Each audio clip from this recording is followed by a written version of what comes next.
Every state in North America has a legend of a Bigfoot-type creature. On the West Coast, it's Sasquatch. In Ohio, the Grassman. Florida, the Skunk Ape. In New Jersey, it's Big Red Eye.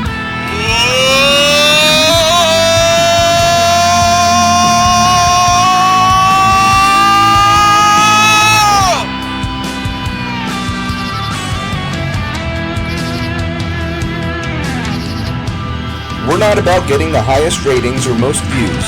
We made this series to share how expeditions truly are. Traveling across the eastern U.S., watch our journey as we search for the most elusive and intelligent animal in the world. There is no production crew, no directors. This is our real investigation. This is our search in the shadow of Big Red Eye.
We're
Pine Barrens. We're right next to the Great Egg Harbor River right now in Winslow Township, New Jersey, just south of Wharton State Forest.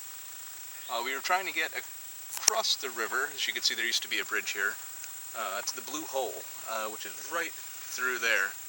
Blue Hole is kind of epicenter for Jersey Devil activity.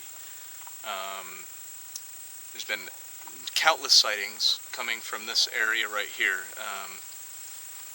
In 1902, the Philadelphia Zoo actually offered a $10,000 reward to anybody who could catch a Jersey Devil and bring it to the zoo. Since then, sightings have just continued to this day.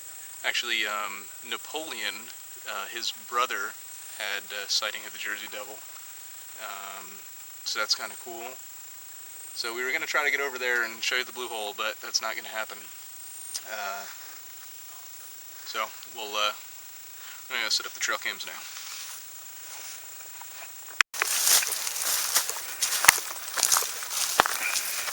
Alright, so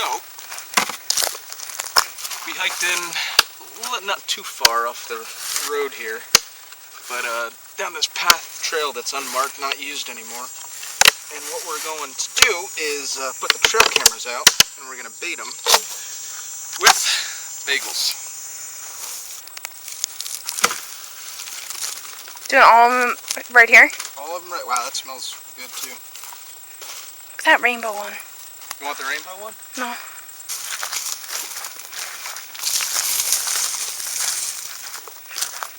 It's also important to note when you're in areas such as this, the Wharton State Forest, which is absolutely huge, and you do go off the trail, if you want to find your trail cameras again, you want to make sure that you mark them.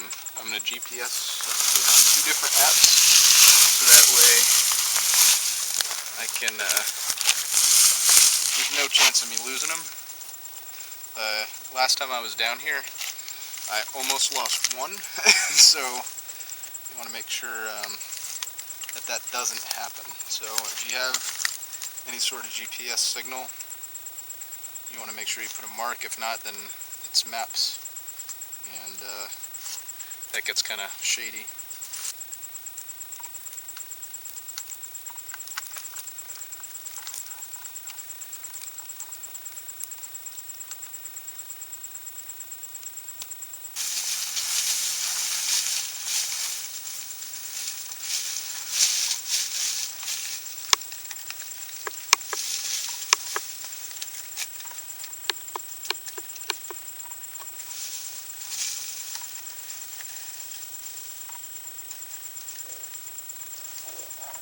Kev, can you guide me in?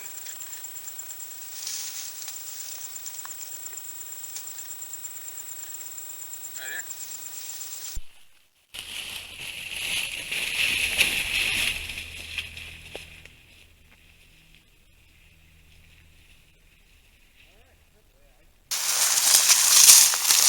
Alright, perfect. I smell them from here. This is great. Heck, maggots. Alright, we're going to head back to camp and settle down and get ready for our night investigation. I know I said it before, but it's important to note we are not going to come back to this location until Monday when we get the trail camera. So, Kevin, you're actually going to take a bite out of it.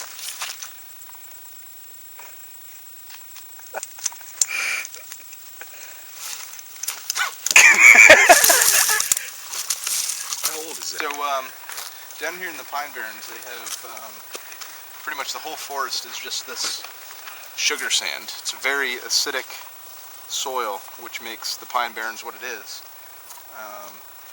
which is also very beneficial when it comes to tracks. The only thing about finding tracks in sand like this, it's very, very hard to cast them. So unfortunately, even though they come up a lot clearer, they're almost impossible to cast. But if you come down this way, there's also a lot of areas in the Pine Barrens. The Pine Barrens is very flat, so there's not a lot of runoff, not a lot of place when it rains for water to go. So you have areas such as this. It's a little more soily, if you will. So you can tell in here, like, this is great to cast. This stuff is perfect to cast in. You can see there's been a deer came down here, probably had a drink when it was filled with water. A couple different deer. Oh. There's a smaller type deer. Oh yeah. Oh. So I don't see any large footprints or three-toed footprints such as the Jersey Devil, but there are deer in the area, which is really good because where there's deer, there's food.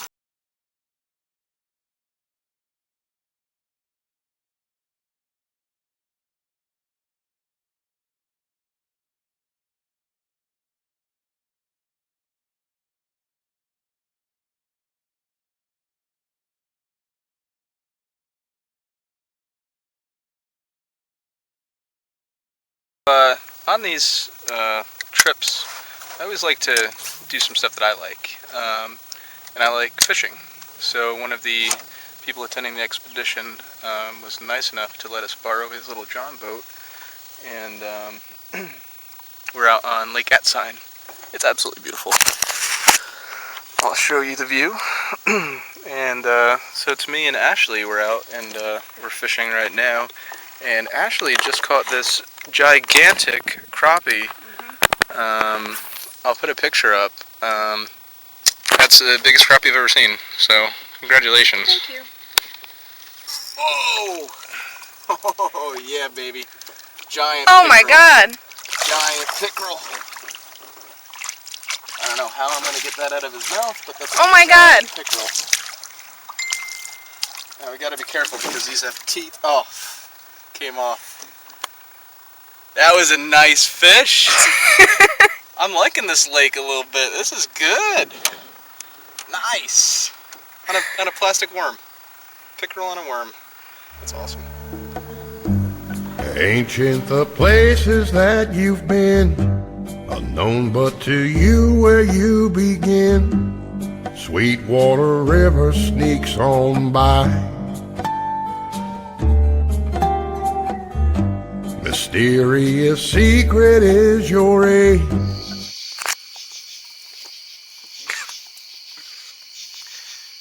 Stale. You know that's Bigfoot bait, right?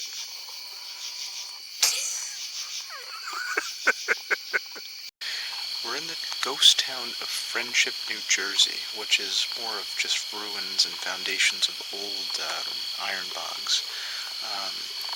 Hasn't been used in hundreds of years, but it's a pretty big open field. And every time we come down to the Pine Barrens, we try to come to this location because there's been a lot of reports right out of this area. We're at the very northern tip of the Pine Barrens, or the Wharton State Forest right now. Last year we thermed a deer running across the field, and what also we think is wild boar that are known to inhabit this area. So right now we're just kind of, it's our first stop of the night on night one, so we're just kind of getting acquainted. There's a couple people that have never been squatching before, so it's cool to get them out and get them acquainted with the area.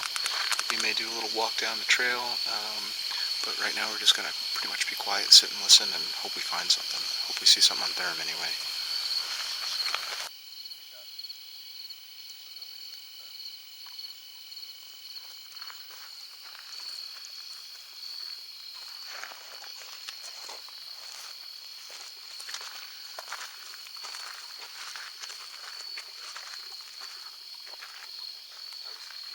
You see the difference, right? Yeah. Okay. White is on.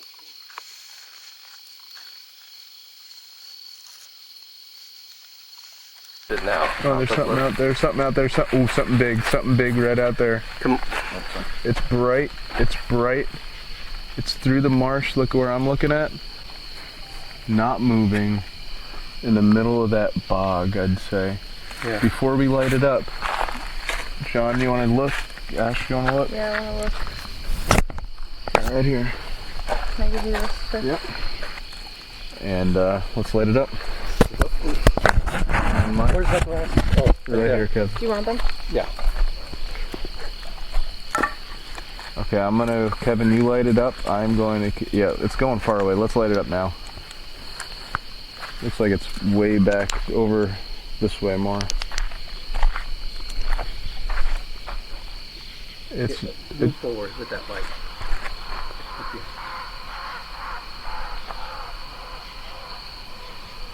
I can't see anything. You heard that sound, right? That's a, East. yeah. It's going further back, I think, Kev. I only got one. It's, Probably deer. I mean, it's... Oh wait, there it is, there it is, there it is. I saw eye shine. I got eye shine. Right down there, right there, right there. It's moving.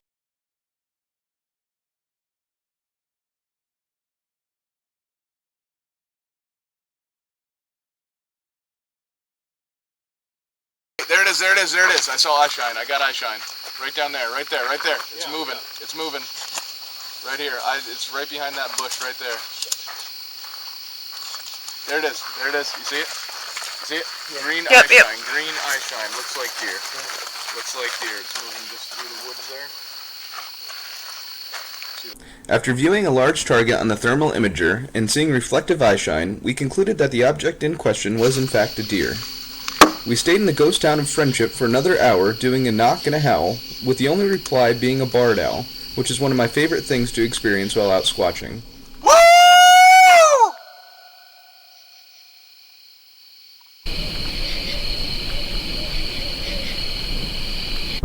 We drove a distance down the road to the Carranza Memorial. Apparently this is where they test the rumble strips.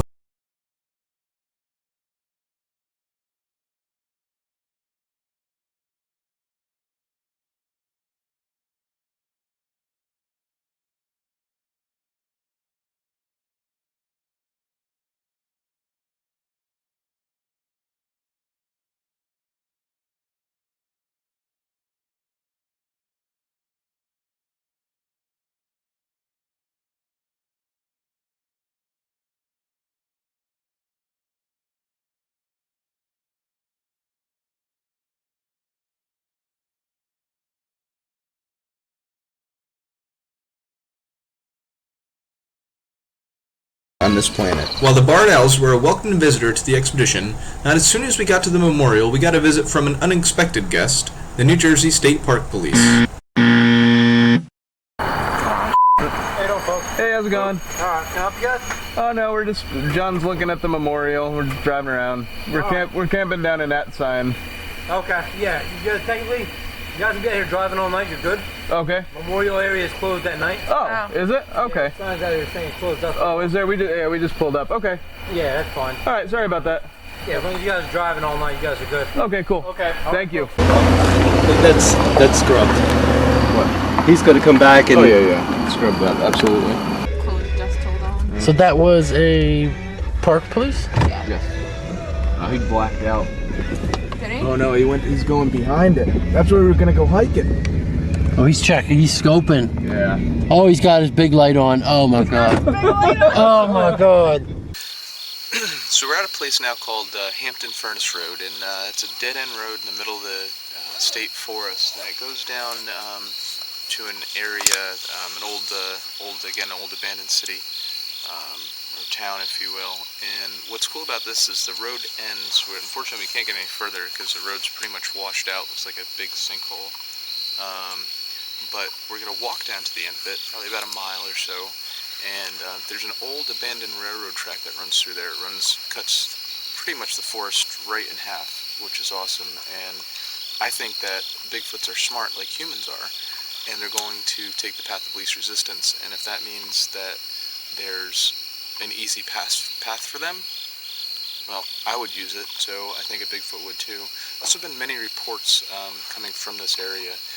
Kevin was down here about 2 or 3 weeks ago and had some activity at this actual location. So hopefully we'll get something. It looks like you can do something. Could be a boot, I think. But what's interesting is this little indentation right there. Yeah. Kev. Yeah. Excuse me.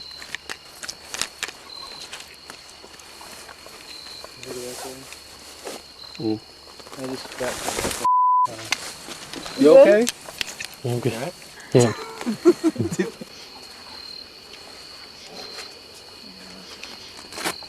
That's crazy. That is all water. There's no way. No way we'll be able to get there. That's it. Let's try. Let's look up here. Maybe there's a way around.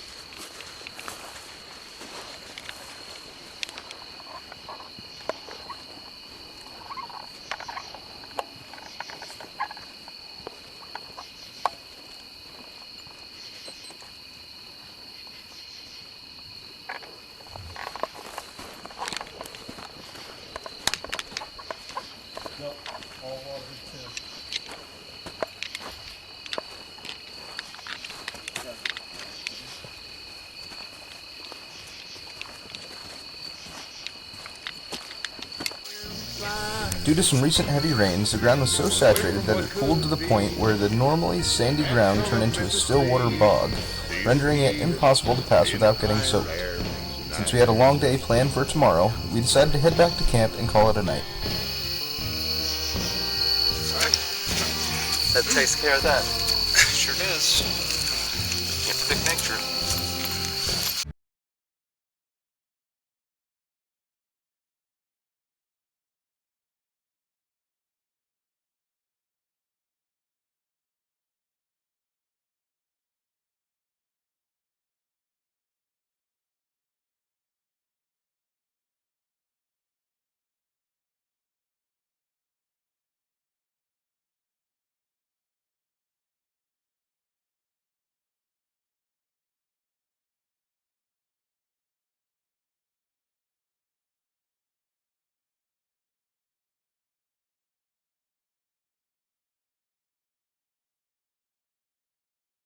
Bastow Village, which is an old historical site in Wharton State Forest. It was actually was built in the 1760s and was used as an industrial center for bog iron and glass making. What's interesting about this site is it made most, if not all, of the iron for the cannons and bullets made in the American Revolutionary War. So if you're ever in South Jersey, take a stop at Bastow Village and take a stroll like we're doing through the old buildings. They're all restored back to the way they were in the early 1800s and late 1700s. Really cool. Awesome place to see some history. Really neat.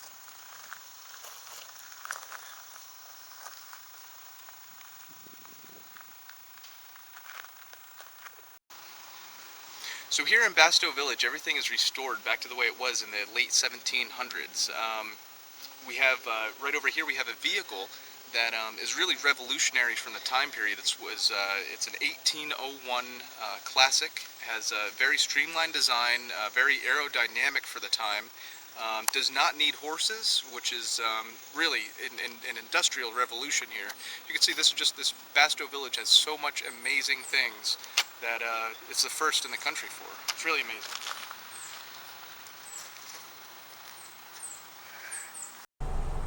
After our quick stop at Bastow Village, we met up with Gina, who's had multiple sightings here in the Pine Barrens. So the sun was starting to set, so it was summertime, and it was about 6 o'clock at night. And you see the ruts in the road there? Well, Ken was watching them to make sure that we didn't, take out an axle or something, but I was looking straight ahead, and the deer were just running, and I thought it was odd because you don't usually see that.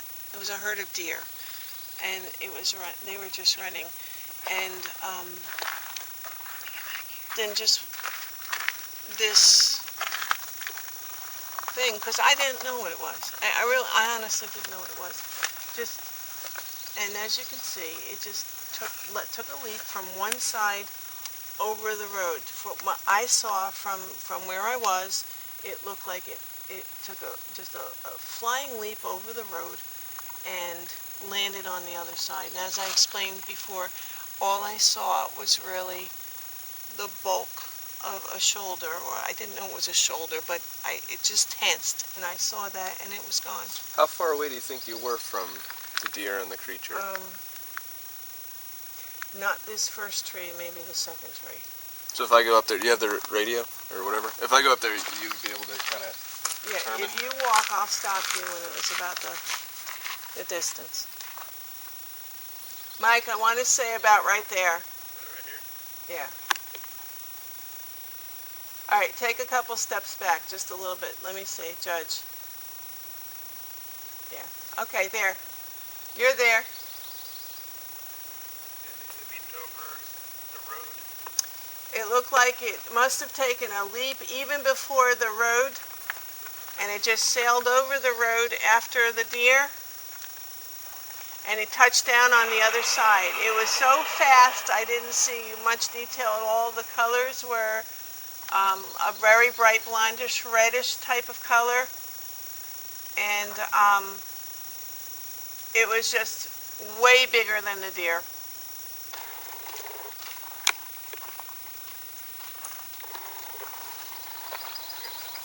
I should have knew I was going to have to jump, so I should have just sent somebody else. I broke my ankle in June. I remember. Yeah. How are you doing? I'm walking, so. Does it hurt? Yeah, it has its days, yeah. But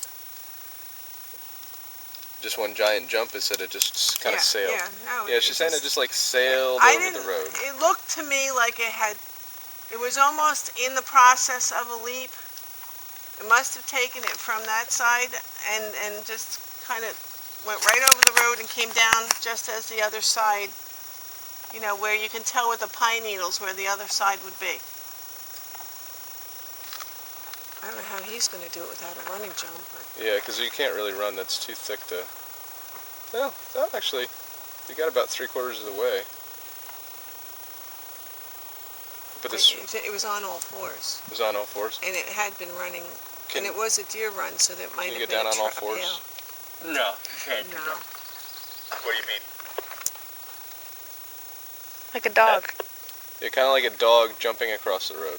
Yeah, but you'd have to be coming through the Yeah, I woods know. on That all would be- fours in a run in Yeah. order to make that happen. So, So I don't. that's not a person, 100%, because the person couldn't do that. So It had to have already been running Yeah. on all fours. this isn't the same road. Yeah. It's the same. It's the same brush on all throughout here. It's the same forest. So, and I know I couldn't. Plus there I are couldn't run briars. through it. Yeah. I mean, we can't Absolutely. walk through it, I know, right? let alone try to Yeah. run, you know? I But mean, but it's interesting if you put a deer in that position, a deer could maneuver through this no it's problem. amazing how they do that. It is. It really is. Did it kind of Thank leap like you. that and then it jumped last minute through the woods? Or? It was already in if you think about something running on four legs or whatever, it already had a quadruped look to it, but it was sailing. You know, it must have been running already on all fours, and it took a leap, and it landed, and really the only thing I could see clearly, the part of it that I saw clearly was this part there, but I couldn't see it clearly. How close behind? How far away from the deer was it? Like, was it? It seemed like right it was next right on to the it? trail. Really? Like I didn't have to pause and wait for a minute. It just, Right, it was right. obvious it was chasing the deer. Yeah. It was obvious the deer were running from whatever that was. Wow. It was bigger than the biggest buck I've ever seen. And you know, they're streamlined animals. This wasn't streamlined at all. No. No. And I just remember we were at the lake, and I'm holding the leashes there, and I'm just staring into the water, and he kept saying to me, "What's wrong? What's wrong?" And I said, "Well, you know, I don't know how to explain what I just saw, but I know it wasn't anything that I'm used to seeing in the woods." And he said, "Well, you know, we went through every possible thing it could have been. It could have been a buck, it could have been this." And I said, I wouldn't be having a conversation with you if it was a buck. I would have been, "Wow, how cool is that?" Yeah. All those deer are in the woods, but this was something different, and I didn't know what it was. After exploring Gina's first sighting location, she explained another sighting that happened to her more recently. It was about 20 minutes away, so we decided to go and take a look. I was standing here like this. Now I have a vision of two trees here, so if I stand back there and the moon shadow is in between the two of them, it will make it look like a wide black space to me at nighttime. Okay? It came out of the trees back there. Let me sneak over this one. This first tree right here? Not this first one, the second one. Okay. It came out from back there, it looked dark. But when the moon shadow came out, you see how the tree's in shadow now? Yeah. I saw this part of it, the shoulder, part of the neck, part of the hip, and part of the thigh. I caught it just as it went behind that tree and the shadow that was next to it. That tree alone wouldn't have been able to cover its whole body, but standing because you had the shadow with it, it just ducked in between that, and I just happened to look up and I caught it. You didn't hear anything? Didn't hear a thing.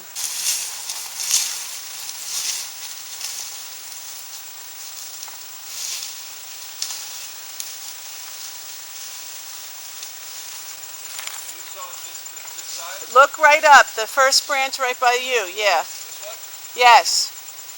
About that height, and over, if you stand behind the tree and just show your shoulder, that's about all I saw.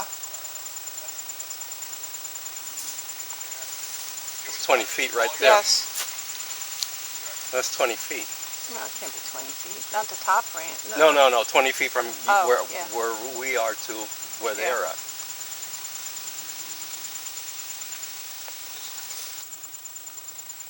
So I saw the shoulder and the arm. Oh, and something else I saw that I thought was strange. In the moonlight, the color was gray. So I don't know what color that would be in daytime, but in the moonlight, the color was gray.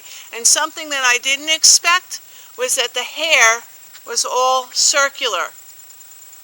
Not like it was curly, more like it was matted in circles. And I never expected to see that. That was just, I didn't, you know, it's not how you would picture it if you were going to picture it.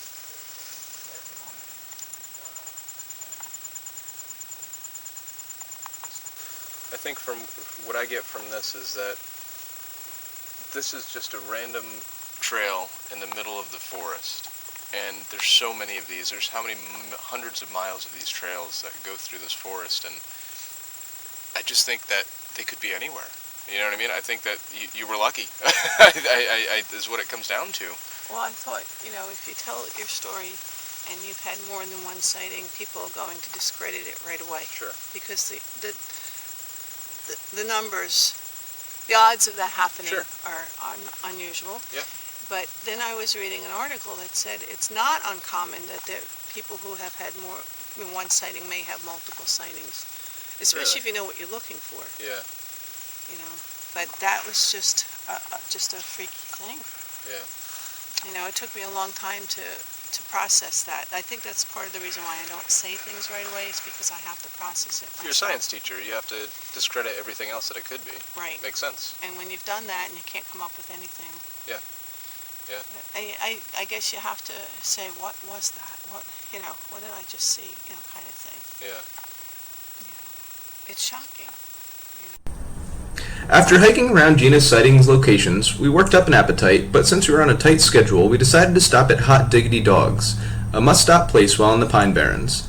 After lunch, we headed to another must-stop attraction, the Apple Pie Hill Fire Tower. All right. It's a pumpkin.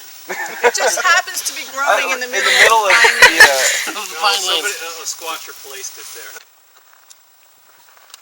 You should just scream out if we can come up. Oh my gosh, this is so high already. I don't like this. My knees are buckling like Sal. This is so high. I'm so scared.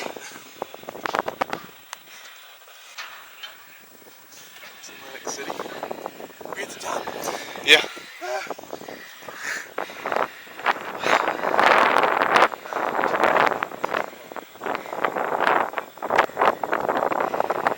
I've never seen so many trees.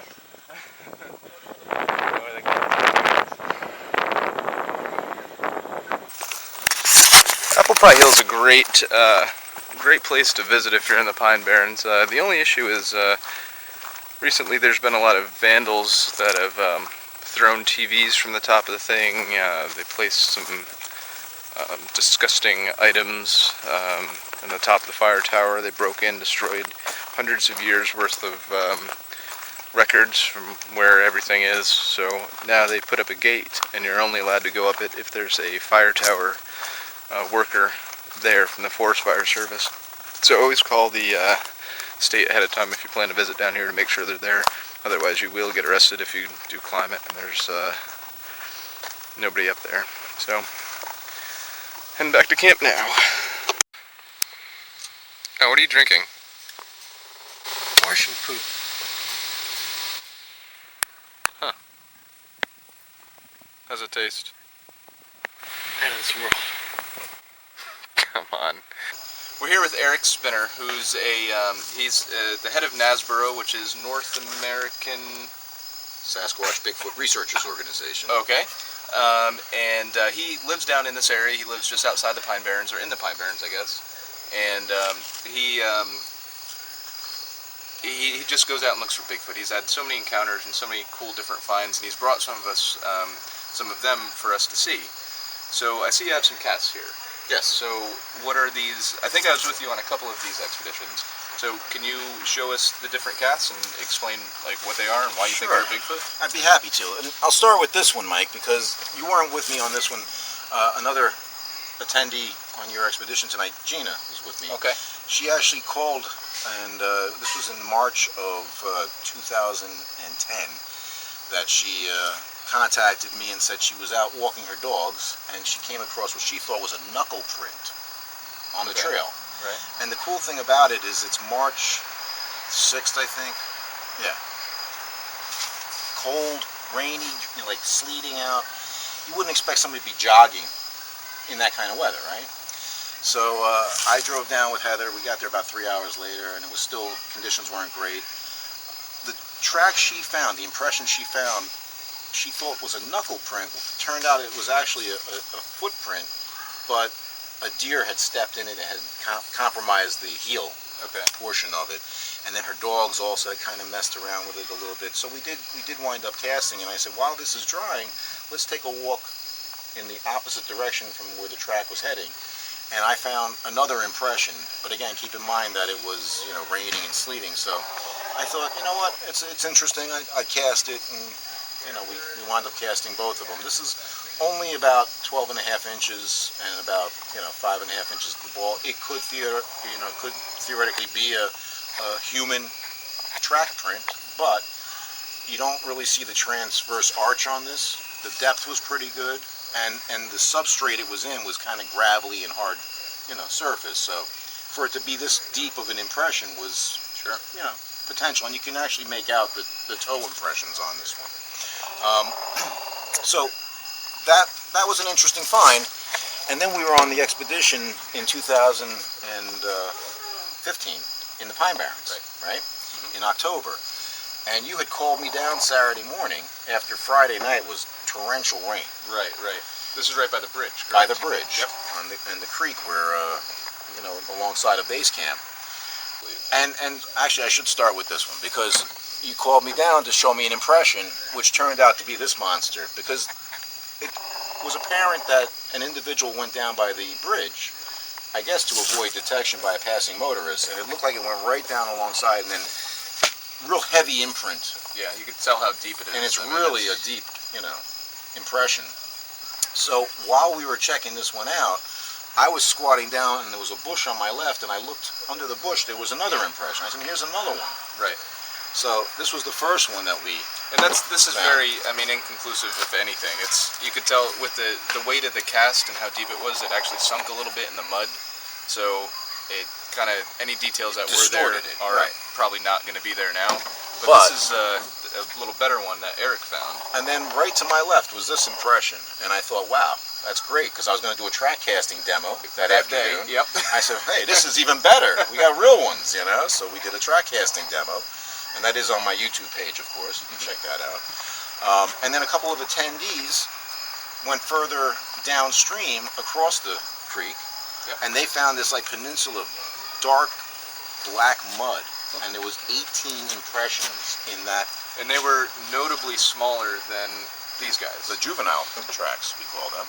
Okay, I've got 5 of these, and again showing toes, and they were splayed too. It wasn't like a normal human footprint where the toes are tight from wearing shoes. You know, there was actual. You could see the ridges in the mud. You know what I mean? And you can make out that with the track casts. But the thing I like to point out, I used to think that squatches had like a 5 to 10 mile foraging range. Right. If you line these up, it's almost identical with the size and the width. Okay. And they were taken 2 completely separate times. Completely separate. This was found in Manahawkin, right alongside of the Garden State Parkway. And you know, the trail that they were found on, if you continue walking up, leads to high tension pole lines. And you know, that's like a Squatch highway. Animals will use that as an easy way of traveling. Absolutely. You know, and also to avoid detection. If this were the same individual as that one, that widens that foraging range to like 25 miles. And I think what's important to point out too is we did mention the Boy Scout group was setting up and whatnot is when we found these. And people are going to say, well, how come that's not a kid, or how come that's not somebody in a barefoot playing in the mud or in the river? And I think it's very important to note that it was cold, and it was raining. I remember, I think a majority of the people that were camping with us had floods in their tent. I know I did, and I just couldn't. And again, people are crazy, so it can't be said that it's not a person, a kid playing, but for a parent to let their kid in 40-degree weather just after the rain, playing in mud, it doesn't make sense to. I mean, it did make sense. Plus, we had game cams set up. That is true. You remember where people would put in canoes or kayaks? Yes. And so there was no evidence of anybody being there. Correct. In that time frame. Yep. Right. So also, you asked me to bring some other things. So I have some hair samples that were provided to me from some witnesses in the area. This one was found close by to where we are now in 2009. I don't know if you'll be able to see the hair very well or not, but this is an auburn-colored specimen, okay? And this was actually provided to me by the state police, and they had found an area that had a disturbance, shall we say, in an area where they have been known to be drops of illegal substances. So they were in this area to investigate that. Right. But there was all these bushes that had blood and stuff, and it had a foul smell. I don't know if you can still smell this or not, but it was tested by their lab, and it was shown to not be any of a known species. That's really cool. And then these were provided to me by some witnesses off of Weymouth Road in Mullica, New Jersey. And also, again, very coarse hairs, not deer, doesn't look like bear, and they're, again, a reddish, brown, auburn colored, hair.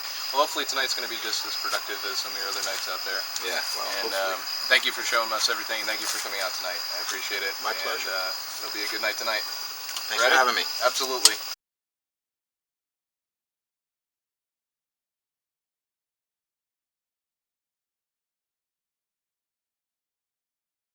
Each expedition, I try to invite out people who are interested in the subject. This expedition, I spoke with a local musician and author whose music is featured in this episode. Not only does he write music on the Pine Barrens, he's also had sightings of the Jersey Devil himself. He is so great to work with and even came out to sing some songs around the campfire. If you haven't heard his music yet, be sure to check it out. Information can be found at the end of this episode. Here's Paul Evan Peterson Jr. Backwater marshes where the cranberries grow. The water takes on the color of wine as it flows. And every evening the sun's fire drowns in the bay. And all the creatures that live here, they have their own special way. I swear it's true, these Pine Barren blues. The folks that live in the Barrens, they have a story they tell about that old Leeds woman and from hell. The night he's born he took wings on and disappeared in the night. Say you still hear him screaming when the conditions are right. And I swear it's true, these Pine Barren blues. While I could hang out with Paul all night, we had a big night planned ahead of us. Eric took us to a spot right outside the state forest where he's had multiple vocalizations in the past.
Yeah.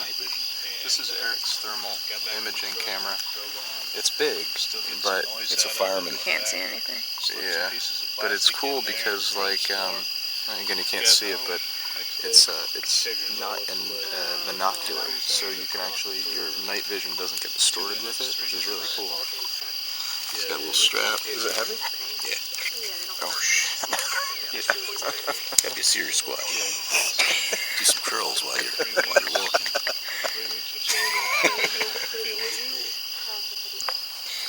So John fell asleep again.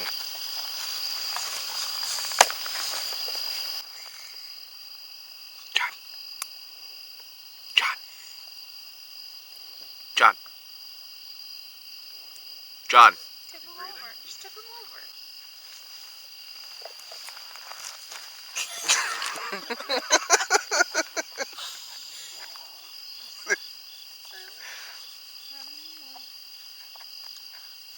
Good morning, sunshine. It's 4 in the morning. We already came back from the hike. You did good. Okay. So we made it out to this location out here, and we kind of sat in a circle, super quiet, for about 45 minutes. And we're gonna split. We have a bunch of people this time. We have 9 people, so we're gonna split into 2 teams and kind of parallel each other, and then we're gonna make it out to a power line cut eventually. So. Yeah.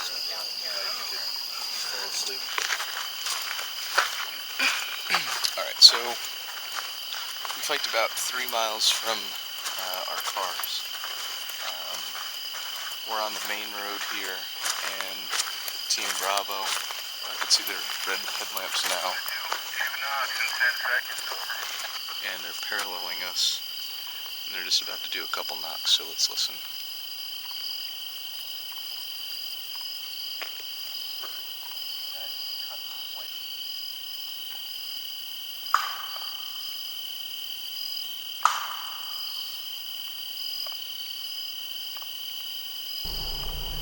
After hearing no reply to Team Bravo's wood knocks, we decided it would be best to try to elicit a response with a vocalization from a female, which meant Ashley was up for her first ever Bigfoot call.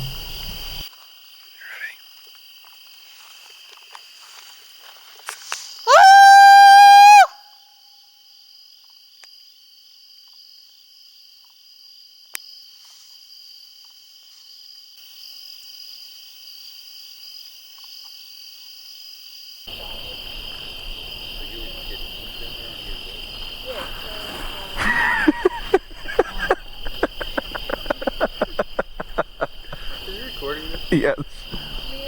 You're right, John?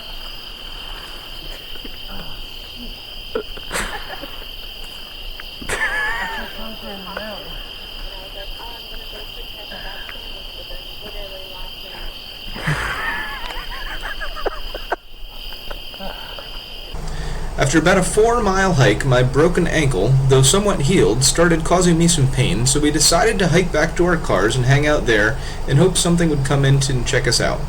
But on our way back to camp, we heard a clear-as-day whistle. Vocal cords, I guess. But yeah. Ooh, what was I that? just heard a whistle. Yeah, that was definitely a whistle. You're too far away. That came from over there. Yep. But yeah. But yeah. But yeah. This is a pitcher plant, which is really cool, and the Pine Barrens are one of the only places in New Jersey that these grow. It's actually a carnivorous plant, so it's like a Venus flytrap almost. And I'll show you. What's really cool about it is this is the end stage of the flower. It's hard to see. I apologize about that. It's a little blurry. But if you see down in here, this is the spot where the insects go in, and if you look and see down in there, there's water. And what happens is the insects will crawl in to this plant, and you could actually feel right down here the spikes. So they go down to drink the water, and they get stuck in there. And then when they're stuck in there, the trap, or the plant will digest it down into the stems. So that's really cool, and it was one of the things I was looking for this trip, because I've never seen one in person before. So you can see it has a couple different stems. This one's pretty big, filled with water, and really neat. So Squatching's not all about finding a Bigfoot all the time. I mean, we just found a carnivorous plant, a plant that eats animals in the wild. That's wild. After having a botanical nerd moment, the night was drawing to an end, and since the only activity we heard was a whistle over an hour ago, we decided to do some call blasting with the Sierra sounds to finish out the night.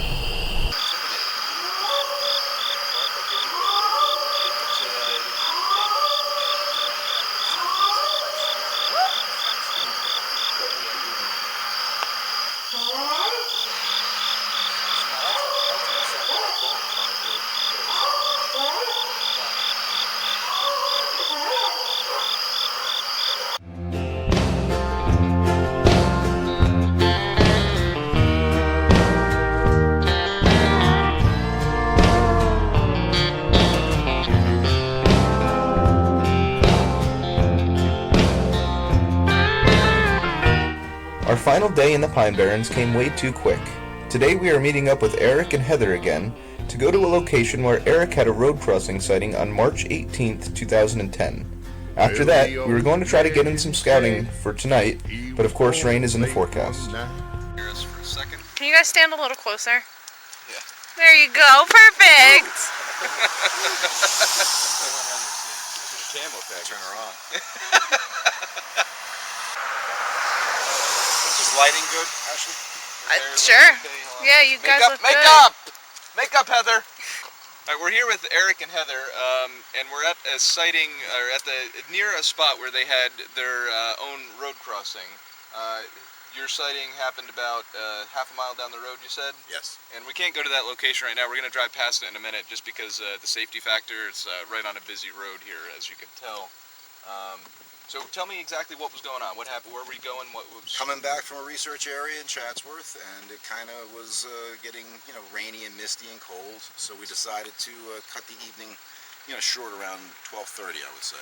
Okay. So we're coming back, just talking about music on the radio, not discussing Bigfoot at all. No Bigfoot on the brain, and I'm just driving about 55 miles an hour on the way home. Speeding. Well, this is, about 50 miles an hour. 50, yeah. So it's about 55, and then I'm in my Oldsmobile at the time. Okay. So, fortunately, it had anti-lock brakes in it, because literally this thing tore out from the right side, the passenger side, right in front of the vehicle. I slammed on the brakes, flipped the wheel, and the passenger had a bottle of water between her knees, and the water sprayed up all over, and she went, "What the F is that?" And I went, "Deer?" She goes, "No, it wasn't." And this thing came out like it was fearful, like it knew it made a mistake, you know what I mean? Because it, just as it was in front of the vehicle, it kind of turned and looked and almost appeared to say "Oh shit," But and then of course I say deer because that's the first thing that wraps around your mind, right. In these woods, it happens all the time, yeah. So I turned around. There was a dead deer in the middle of the road about 200 feet down the road. I turn around to come back to see if I could hear anything charging through the brush. I don't hear anything. I check for tracks. There's no tracks. And then, you start to think about it and play it back through your mind. This thing had, legs at least as thick as my waist, and hunched over because it was propelling itself with its arms as it's running, you know what I mean? On two legs. It wasn't knuckle running, you know what I mean? Like some of these younger juveniles. Gina's sighting yesterday that we investigated, it was on all fours. On all fours, right. And yours was upright. Mine was upright, but it was hunched over, and it literally was 3 feet over the hood of my Oldsmobile. Wow. Yeah, so that I would say puts it about 6.5 feet. And how close were you? It was literally 5 feet in front of the vehicle. Really? At that point. Yeah. So you were actually driving and looking up. Yeah. To see its head. Yeah. That's impressive. And again, these things happen so quickly. You can't really make out details of facial features. You know what I mean?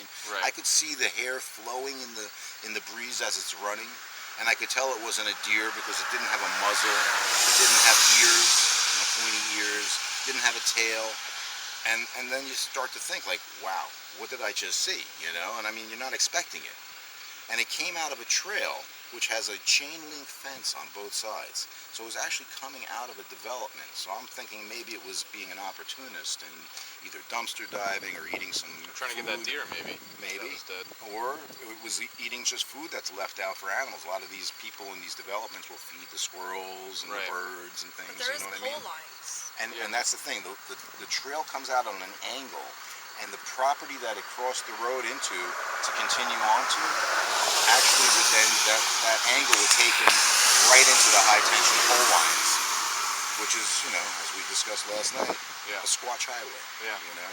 So everything matches up. And the interesting part of this story is the exact next night, one of my customers' daughter-in-laws had the exact same situation happen. Really? Exact. And so I still haven't had a chance to actually speak to her. She's just hesitant to talk about it. Sure. And a year later, another woman was coming in this direction, so she was coming the opposite direction. She had an exact situation occur. So this is 3 separate situations that have been in this one spot. Yeah, that's... And the individual matches the coloration of the hair. It's like a strawberry blondish, right? And the hair We've was heard about that a lot down here. 4 inches long. Yeah, auburn is very common here because I think it blends in well, especially with the pine needles that start to turn. Sure. You know what I mean? That makes sense. All right, so like I said, we're not doing an actual recreation just because of the safety factor, but we are in a vehicle that's semi-similar to the height of Eric's Oldsmobile, and we have Brian out front of the vehicle, and he's going to kind of do like a, if you will, like a snapshot of what you saw, and he's going to we'll have him raise his hand just to see how tall that creature actually was. Now, so you were driving and it happened really quick. I understand that. Was when you saw the creature, was he bent over at all? Yeah, he was hunched over and traveling fast. He was moving quick. Okay, Brian, we're gonna have you hunch over a little bit and do like the look through. How does that look? Perfect. Okay, that's pretty good. Now with your arm, so you're in the correct position, and he's the correct distance away too, correct? Your right arm. Use the right arm, and raise up. Just kind of keep going slowly up, and we'll see how tall that was. I would say about there, actually. Okay, so he says like right there. Yeah. So, all right, hold that position for a second. And that's the correct distance away from your car, right? I would say even a little close. He was even a little closer, to be honest. Okay, but it's real close. Okay. And the funny thing is, like, Brian isn't nearly as wide as what was in front of me. How wide would you? I would say that where his elbow is coming down, almost. Oh wow. Yeah. And that's a side That view was almost too. like a profile, but like I said, it kind of turned. You know what I mean? Like, so it's hard to say for sure because it happened so fast. Yeah. But yeah. So Brian's in. You know, he's actually like recreating the height here, and it's about the same distance that the individual that ran out in front of us was from my Oldsmobile. And 6 feet 2 inches tall. So that's not outside of human range, to be honest. not at all. Right there. Right there. That's better, yeah.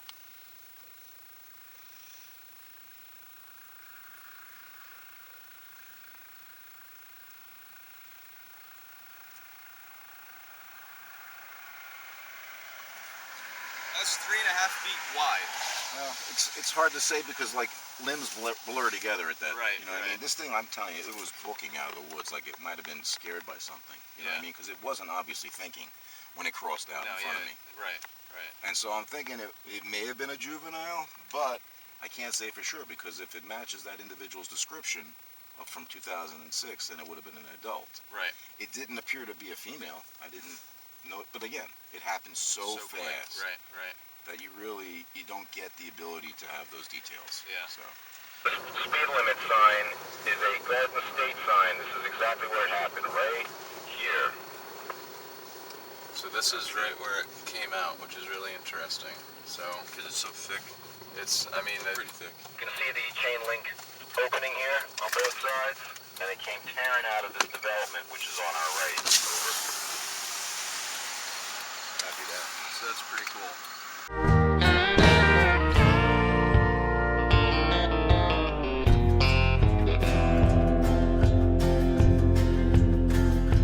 So I just wanted to show you guys where we had that thermal sighting on the night one of what I think is a deer, but I wanted to show it to you during the day so you get a good idea of what we were looking at.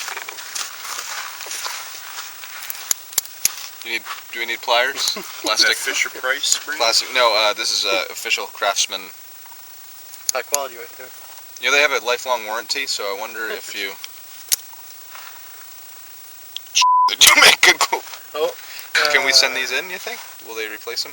But this is a spot that we saw. The creature, the blob that was on the thermal, I would expect to be kind of mid in that marsh, which there's no way of walking out there. Where that opening is.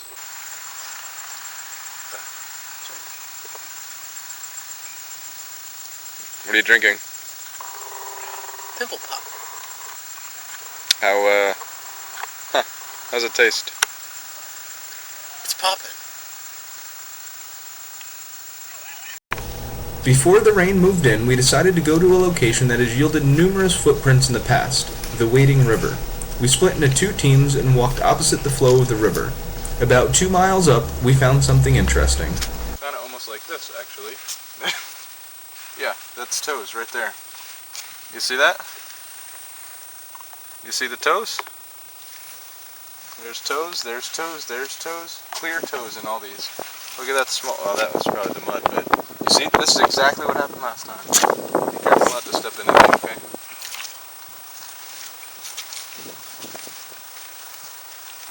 We got some. There's a good, decent amount, probably 20. Yeah, but aren't they human? Who would come up here? I don't know. This is. Why are we up here?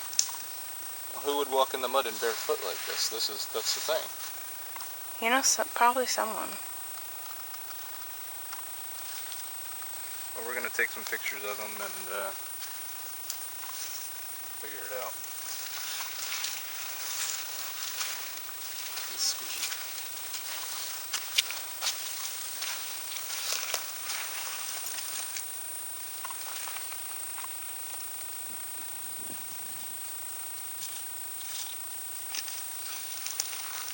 Larger ones.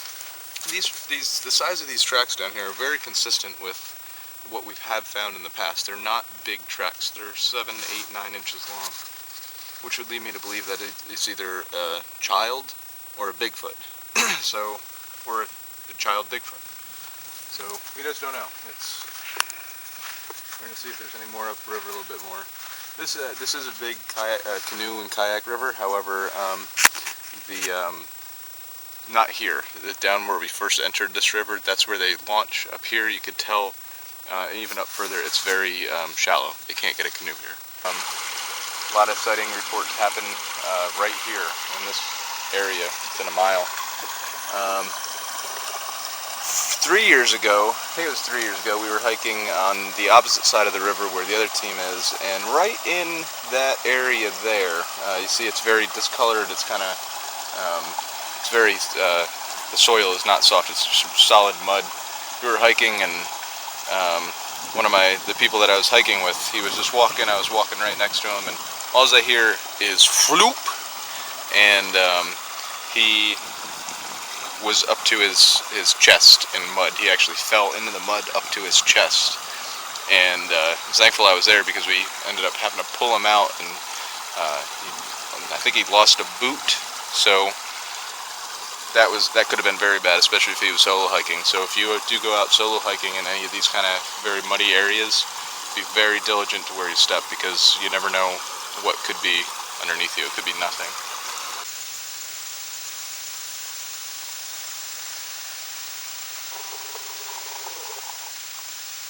What's up? Ribbit, ribbit. You seen a Bigfoot? Hey. Hey, have you seen a Bigfoot? Hello? We hiked around the area of the Wading River a while longer before heading back to camp to prepare for our final night investigation. For our final night, we chose an abandoned railroad track that runs through the length of the forest and cuts it pretty much in half. Although the tracks have not been used in hundreds of years, there's still a pathway for which I think acts as a highway for all animals, including Bigfoot. So it's day 3, and I know by the 3rd day everybody gets tired on expeditions, and I'm exhausted too. Not a lot of sleeping. We got like 3 hours last night. You get back in camp until like 4 in the morning. We didn't get to bed until 4, but this is just ridiculous. If there's absolutely no need for this. This guy is 2 years younger than me. Oh, poor John. He's like, he's not even, his head is dangling. Like, how do you sleep like that?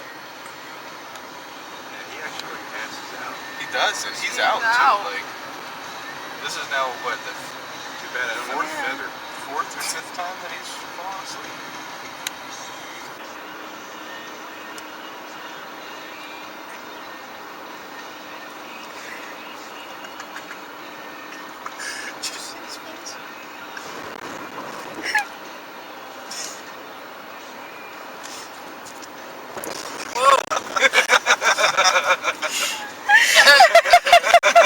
I'm back.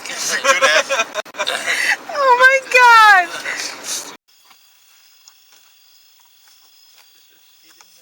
What's going on his card up there? What if you just fall through? I'm getting rid of it anyway, so whatever. Don't fall.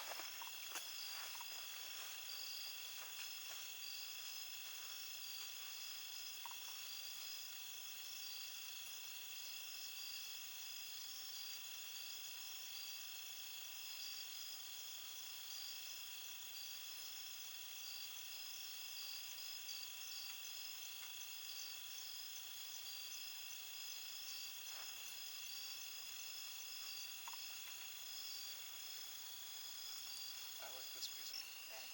Yep.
We spent a few hours in the area with no activity. Sadly, our final night was a bust, but that's not to say the trip was. With most expeditions, the evidence gathered was slim. After getting home and analyzing the audio and reviewing the trail cameras, a possible whistle on our second night was about it. As with any expedition, that's not what matters. We spent an amazing 3 nights with friends new and old in a place that's biologically one of a kind, and none like it exists anywhere else on this planet. For me, no piece of evidence could replace that. Until next time, I'm Mike Famlott, within the shadow of Big Red Eye. In the backwater marsh.